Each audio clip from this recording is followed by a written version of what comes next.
Nicolas Jack Davies, or Nick, the director, and Sam. So I'm just going to ask some quick questions and we're going to open it out because I'm sure you've all got lots of questions to ask. It's a really amazing film.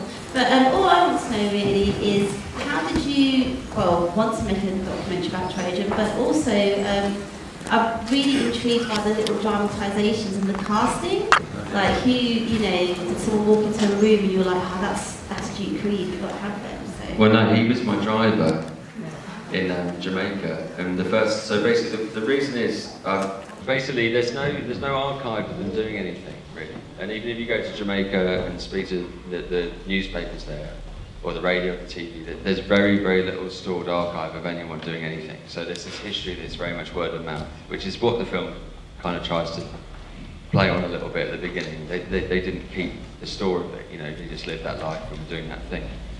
Which was great, because when we started doing it, we were like, well, actually, the point is we'll make it up. We'll get people in, they can play those characters, it'll be fine. But the first thing we need to do is we need to meet the people. So we interviewed first, put the story down first, and then we went out and cast people. But the problem was that it's quite hard to find the Dandy Livingston, in a casting unit in Soho.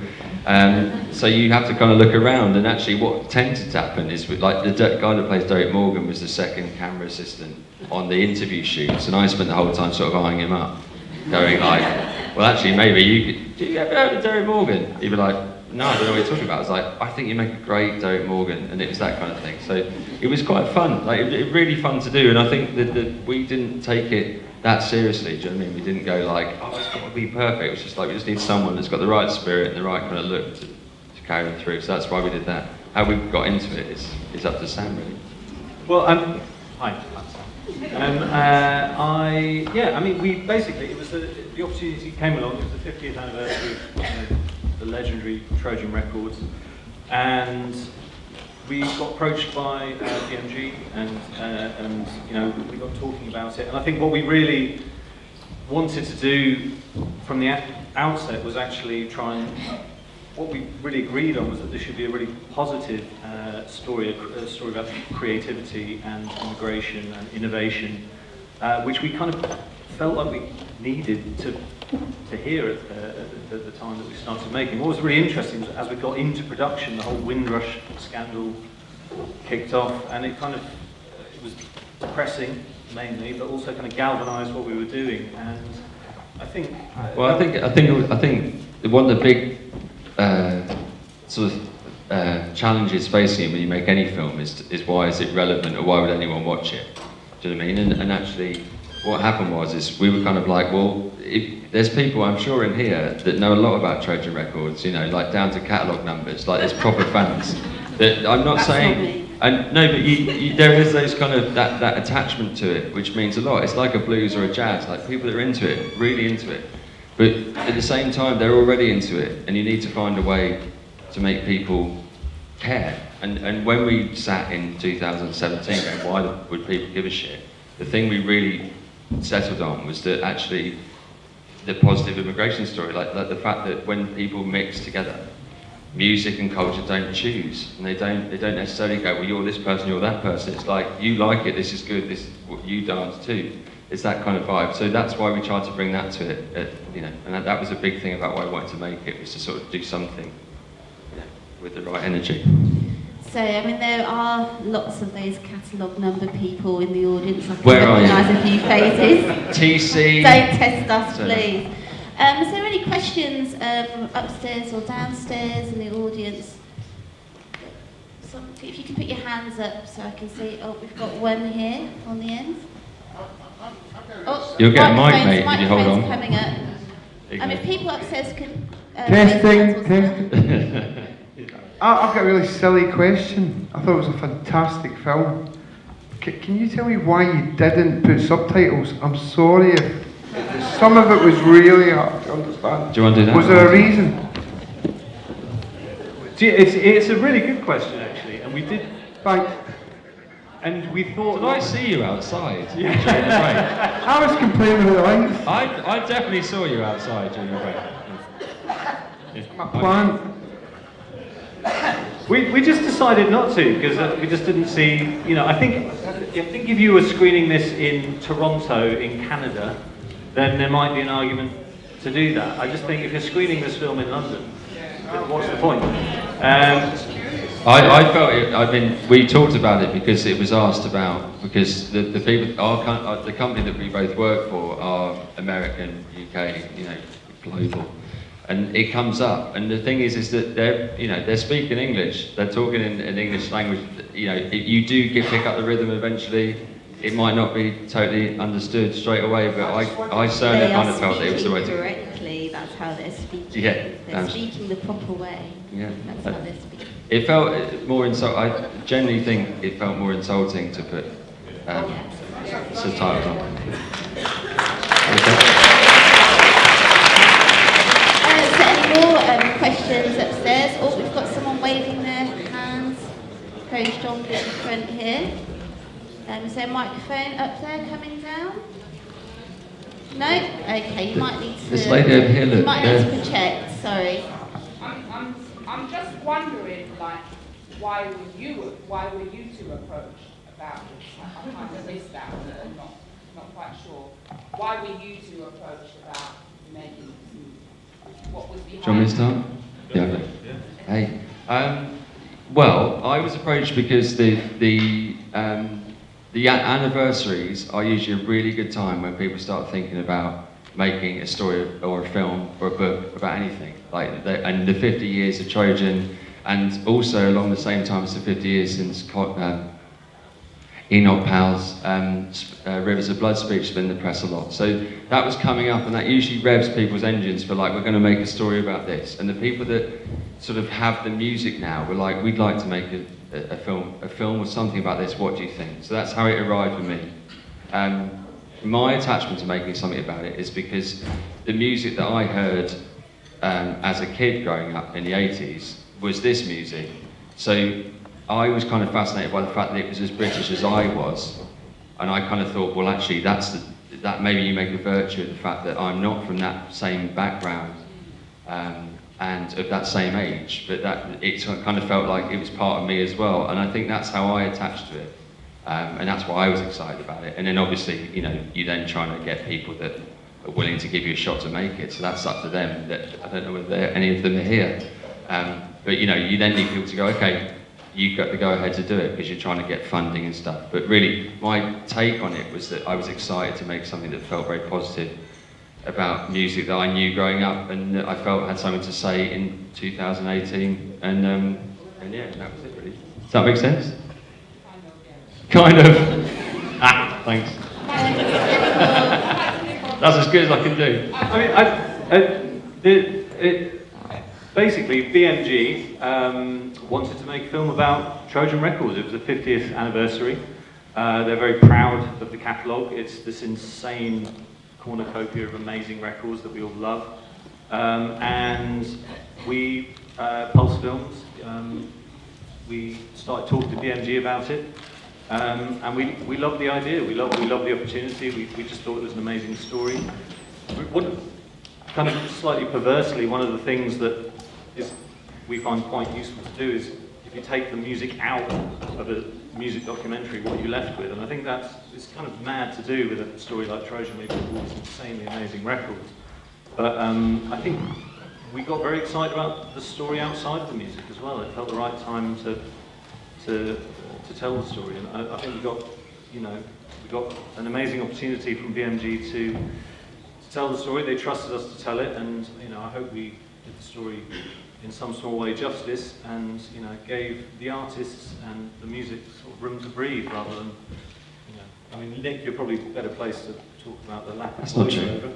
No, all right. No, but I think one of the big things is that obviously if that question is based around the background of us particularly, I think one of the things that became very important during the making was the fact that you make a virtue of the fact that you're not. So one of the very, again, down to the subtitles, that's the same kind of question. It was who's telling this story?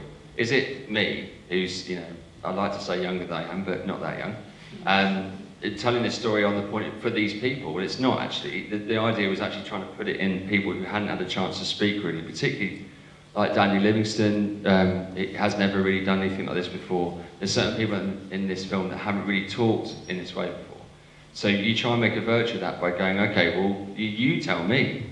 Like, you know, you inform me of your experience and then collect those together and try and make a film. So in a way, the sort of not being part of that scene or that culture necessarily became a virtue in the end. And I think meant that people would talk to us very openly as if we're stupid, which, you know, I am.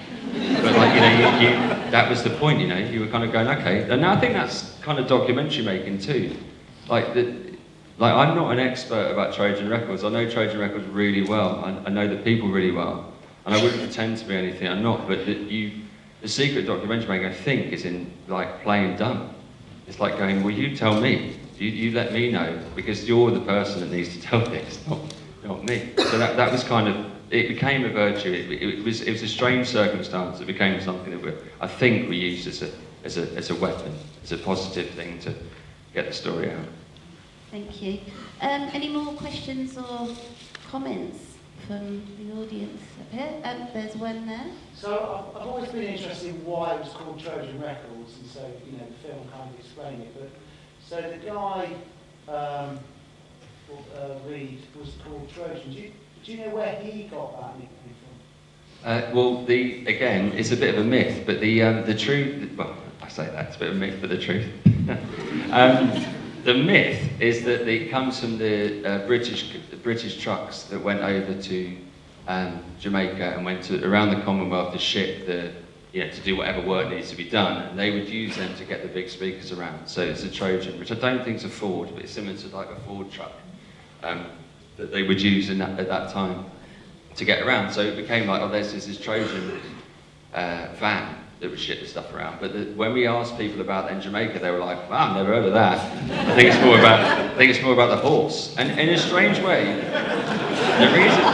the thing that I love about the horse is that I didn't really realise until the end of the filming process that the Trojan horse is the best example of what this music is.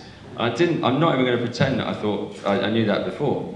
But at the end of it, I remember going, oh shit, like, you know, something goes inside a sort of foreign land and changes something from within. And that was the amazing thing about this name of Trojan. And that's why it was important to trace that back to Duke, who's a sort of Robin Hood figure from downtown Kingston in the late 50s, early 60s. But this idea of music being the thing that came through, you know, country lines and changed something from within, I sort of was like, well, no wonder it's called Trojan. They obviously knew that then. But they didn't. I think they just thought it was about the horse, or it just sounded cool. And I actually think the reason they called it Trojan Records was because it was a well-known name. You know, that's why the film's called Rudeboy. It's because Rudeboy is now in our dictionary. It's a parlance of how we speak and explain something. Like, it's a sort of attitude and it's change. That's what these names are a big part of how music moves culture and chat around. And so, you know, Rudeboy, Trojan are quite close things associated, I think, to the sort of Jamaican experience. Is there any more comments or questions? Down here.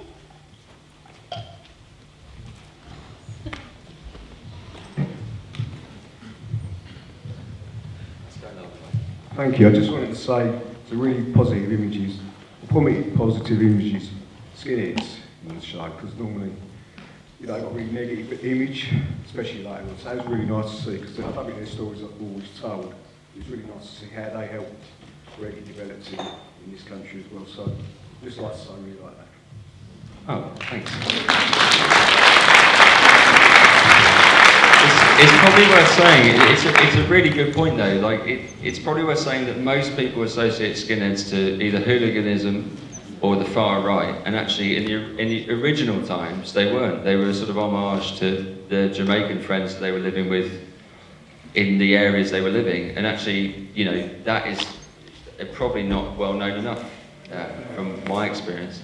But it's also quite interesting, like, you know, a lot of them talk about, particularly Neville has some incredible stories about the rise of the sort of the National Front in the 70s and how they co-opted skinhead culture and that kind of stuff. And, you know, that is a hugely complicated issue. But but at the same time, in the late 60s, it wasn't. It was almost like, well, I'm not a lot of them, and this is their words, not mine. I know I'm not a middle-class, long-haired hippie who can take LSD during the week and enjoy this life. I sort of like my parents, like my family. I work in Dagenham, I do this job, and I want to go out the weekends, and these people do it with me, and this is a symbol of how I am, and that's how most of the skinheads in their 70s now, who I've spoken to, that's how they think. It's a pride and a sort of a weird, unexpected compassion with their sort of immigrant neighbours, from almost everyone I spoke to about it.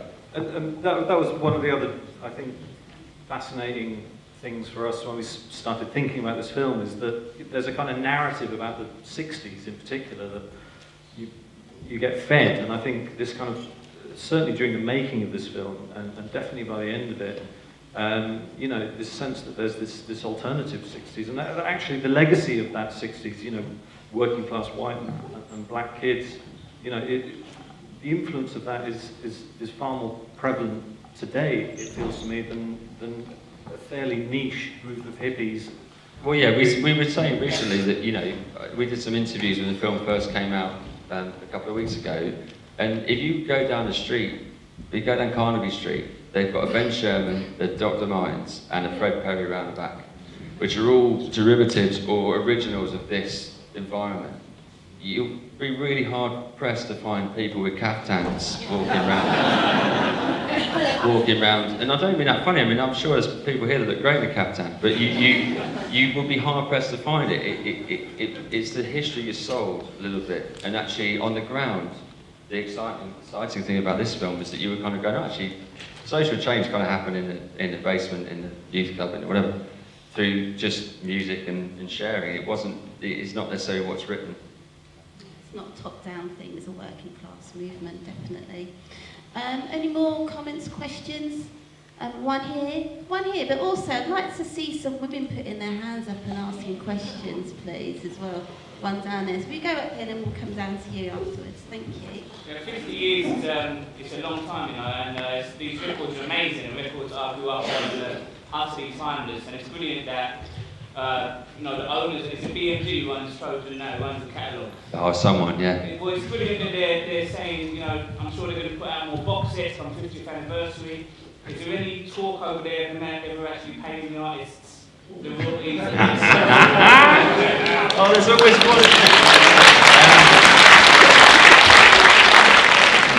Well, what I will say is that I'm going to say we interviewed 25 people, and I would say 7 of them started the meet when you walked in the room with them were like, "You owe me £4,000," and I'd be like, "What do you mean?" Like, "You owe me £24,000, I'm pretty sure." And that is part of the Trojan story that is quite complicated to say, because they're gradually trying to get that back to the artists and the creators. Like Dave Barker, for instance, did Double Barrel for $20, you know, and that was the going rate for a vocal. So producers will tell you that when Dave Barker came in to do a vocal, he got paid $20 because that's the going rate and a good rate for doing a vocal.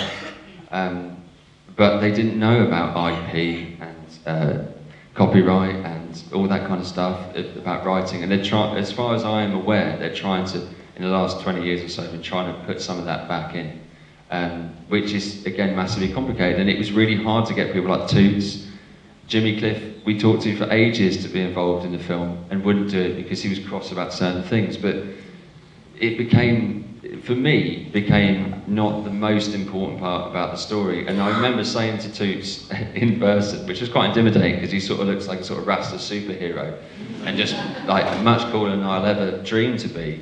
And I remember going, yeah, but I understand that totally, but you made this music that did this thing, and that's why we're here. And he eventually was like, well, yeah, I guess that's, you know, but I still would love to get paid, but, you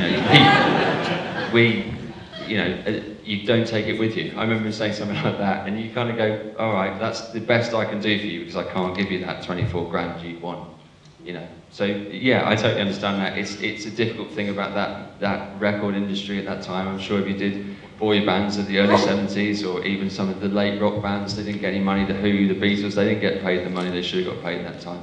but they just didn't. They sort of made it work eventually. And unfortunately, a lot of the singers, particularly the singers, didn't make the money that they should have made. The producers made it, and the songwriters made it, and that's a shame. But it's not. In a way, I kind of, after a year of dealing with it, realised it's not my battle, and I wish them well and will help them in anything they need to do. And I hope this in some way shows them for what they did, particularly Dave, who's a lovely man. We had a question this row here. Microphone. I just wanted to go and say, on the basis of what this gentleman said about, the Skinheads, that throughout the whole film, what I loved was the fact that it's not just for black people, it's for everybody. Music comes for everyone, and that came throughout the whole film as well. And it brought back a lot of memories as well, because we grew up with that music with our parents. So, do you know what that is? When Bunny Lee says it at the end, I remember him saying, in person, saying that music's like water, it doesn't carry any colour. I remember him saying that, like, at the time, I remember going, well, that's it. I literally remember sat there going, like, that is one of the best bits of kind of interview sort of content I've ever heard. And it's so flippant, but it's so true. And I think, I tried to say that at the beginning, but I was probably too nervous and shaking at the room to get it across, but it's true, those things don't choose in the way that we do sometimes, and I think that's the modern story about all this, is that you kind of got to go, okay, it was Jamaicans in the 60s, well, who is it now? Like, who are you putting up fences to now? And I think music is a very good device to break that stuff down, and I think that's what all of the artists said to me anyway, and I'll try and take that forward in my life, because I think it's really important, and that's what, I guess, makes it feel current for me. So I think we have to finish up now, but is this film going to be screened in Jamaica? It actually may well be. Yeah, now it's taking a bit of time. Trinidad wanted it, but apparently Jamaicans don't like Trinidad.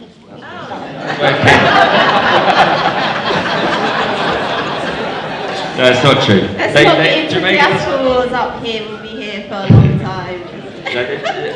Trinidad has a very long-running film festival. We wanted it, but it felt a bit like you give Jamaica a chance. They wanted exclusivity in the Caribbean, and they wanted to give Jamaica a chance to do it. So that's where it is at the moment. But if it plays in Trinidad, that'd be great. And fingers crossed, me and Sam get to go. That's the Trinidad's TNT Film Festival, is that which is one of the largest Caribbean film festivals. Just letting people know.